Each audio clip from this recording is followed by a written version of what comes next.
शिवरात्रि का प्रसंग कहता है, अपने मन की अभिलाषा रखकर तुम्हें जो चाहिए, एक काली मिर्ची और काली तिल्ली के 7 दाने।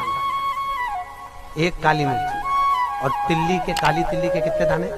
7 दाने हथेली में रखकर अपनी कामना कर कर मन से अपने मन के बात को कहकर शंकर भगवान के शिवलिंग पर चढ़ा दीजिए। आपकी मनोकामना, कहते हैं हर महीने शिवरात्रि आती है, इस शिवरात्रि पर, मुख्य शिवरात्रि पर चढ़ाओगे, अगले महीने की जब शिवरात्रि आएगी तो आपकी मनोकामना पूरी हो जाएगी। एक काली मिर्ची और 7 काली तिल्ली के दाने, मात्र 7। महाराज, जिसके घर में क्लेश रहता हो, बहुत ज्यादा लड़ाई झगड़े हो रहे हैं, सास बहू के झगड़े, ना बहू कुछ सुनने को तैयार ना सास सुनने को तैयार, और घर में बेचारे पुरुषों की आपत, यहाँ भाई भाई झगड़ रहे हो, सास बहुएं झगड़ रही हो, कुछ मत करिए। गेहूं की बाली को तोड़ो। गेहूं की बाली जानते हो ना, जिसमें आप लोग तो गेहूं की बाली को तोड़ना है, और बाली 7 बाली तोड़कर अपने घर में घुमाकर अपने घर का नाम और गोत्र बोलकर उसको शंकर को समर्पित कर दीजिए। जिंदगी में कभी सास बहू का झगड़ा नहीं होगा महाराज। शिवरात्रि के दिन उसको समर्पित करिए, आपके घर में कभी क्लेश नहीं बच सकता। और शिवरात्रि के दिन रात्रि को 12 बजे शंकर भगवान पर एक धतूरा चढ़ा दो। क्या चढ़ाना है? जम के बोलिए जरा। धतूरा। ये शंकर भगवान को धतूरा चढ़ा दो। 12 बजे रात्रि को शिव जी पे धतूरा चढ़ाओ। आधे घंटे तक धतूरा चढ़े रहने दो और आप श्री शिवाय नमस्तुभ्यम का जाप करो। जिस शंकर जी पे धतूरा चढ़ाए उस मंदिर के बाहर बैठकर कौन सा मंत्र जपना है? श्री शिवाय नमस्तुभ्यम। फिर से बोलो, श्री शिवाय नमस्तुभ्यम। धतूरा चढ़ाकर श्री शिवाय नमस्तुभ्यम का स्मरण करिए। और जो दुकान नहीं चलती हो, घर में लक्ष्मी नहीं टिकती हो, खेत में फसल अच्छी नहीं आती हो, संपदा नहीं आ रही हो, बस उस धतूरे को लाल वस्त्र में बांधकर अपनी दुकान में, अपने व्यापार में, अपने घर में रात को 12:30 बजे उठाकर लाओ और 4 बजे के पहले उसको अपनी दुकान, व्यापार, व्यवसाय में उसको बांध दीजिए। और अगर जो जमीन फसल सही नहीं दे रही हो उस जमीन में ले जाकर गाड़ दीजिए। आपको जीवन में कभी तकलीफ नहीं भोगना पड़ेगी, लक्ष्मी बढ़ती चली जाएगी महाराज, संपदा बढ़ेगी। जो व्यक्ति ज्यादा बीमार रहता हो, बहुत बीमारी उसको घेरे रहती हो, परेशान रह रहा हो, बीमारी बनी हुई है, तो बोर चढ़ाइए। बेर, क्या बोलते हैं यहाँ पर? बेर की बोर, वो खाने वाला बेर जो होता है, उस बेर को 7 बेर ले लो और 7 बेर को लेकर अपने ऊपर से घुमाकर शिवरात्रि की दोपहर के 12 बजे शंकर भगवान के शिवलिंग पर ले जाकर उस बेर को चढ़ा दीजिए।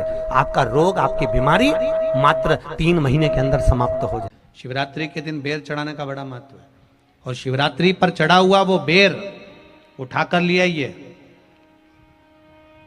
और उस बेर को उठाकर रख लीजिए। मान लो किसी को उदर से जुड़ी हुई जब तकलीफ रहती है, पेट से जुड़ी हुई तकलीफ रहती है, पेट से जुड़ी हुई कोई भी प्रॉब्लम हो, अगर पेट से जुड़ा हुआ कोई भी रोग आपको लग गया और डॉक्टर की दवाई चल रही है, सारी औषधि चल रही है, जो शिवरात्रि पर आपने बेर चढ़ाया है वो बेर अगर आपके यहां रखा हुआ है, वो बेर उस रोग वाले व्यक्ति को खिला दीजिए।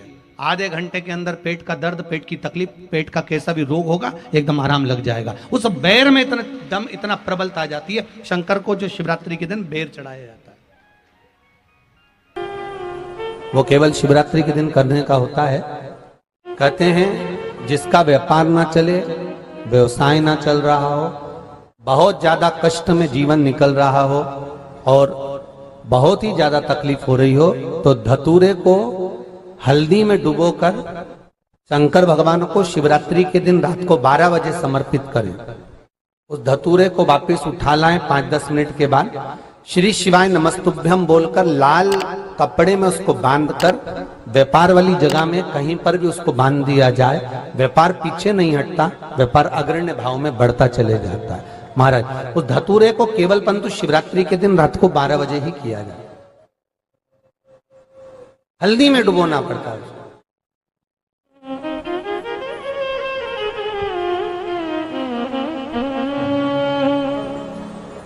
यही प्रमाण एक क्रम में और है महाराज जी। लिंग पुराण कहती है, मान लो किसी व्यक्ति को कोई एक भारी बीमारी हो गई, बड़ा रोग हो गया, और वो रोग डॉक्टर कह रहा है कि ये ठीक नहीं होना है, बहुत तकलीफ उसमें है और कष्ट ही कष्ट है, वो ठीक नहीं हो रहा, दवाइयां लग रही है, गोलियां खा रहे हैं, तो महाराज उसका भी वर्णन है। 7 धतूरे, कितने धतूरे लेना है? 7 धतूरे। कोई सी भी शिवरात्रि से मतलब महीने में एक बार शिवरात्रि आती है, प्रत्येक महीने आती है। किसी भी शिवरात्रि के दिन 7 धतूरे लेकर, एक धतूरे में मौली, लच्छा, नाड़ा लपेटकर चंद्रमौली भगवान का स्मरण कर उस मौली को लपेटकर 6 धतूरे में हल्दी लगाकर शंकर भगवान की जो जलाधारी है, जलाधारी में आपको पहले भी वर्णन किया है,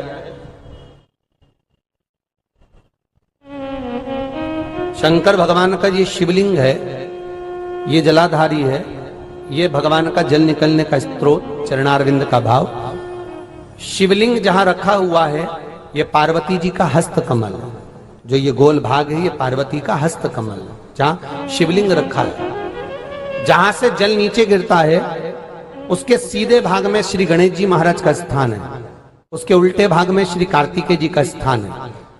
जलाधारी के सामने एक मोटी सी लाइन होती है, कहीं सांप बना होता है, कहीं स्थान बना होता है। जो मोटी सी लाइन है ये शंकर भगवान की सबसे छोटी लड़की अशोक सुंदरी का स्थान है। जलाधारी के ऊपर जो 3 टेकी लगी है ये भृगु ऋषि का, भृंगी गण का स्थान है। इसके ऊपर जो कलश है, कलश में जो पानी भरा जाता है वो पानी जो बूंद बूंद नीचे गिरता है ये शंकर भगवान की 5 लड़कियों का स्थान है, जया, विषहरा, सामरीबारी, धोतली और देव, ये 5 लड़कियों का स्थान है। शंकर भगवान का संपूर्ण परिवार शिवलिंग के सामने से, जहां से जल चालू होता है गिरने के लिए नीचे की ओर जब जल जाता है, उस स्थान पर भगवान शंकर के सारे गणों का स्थान है।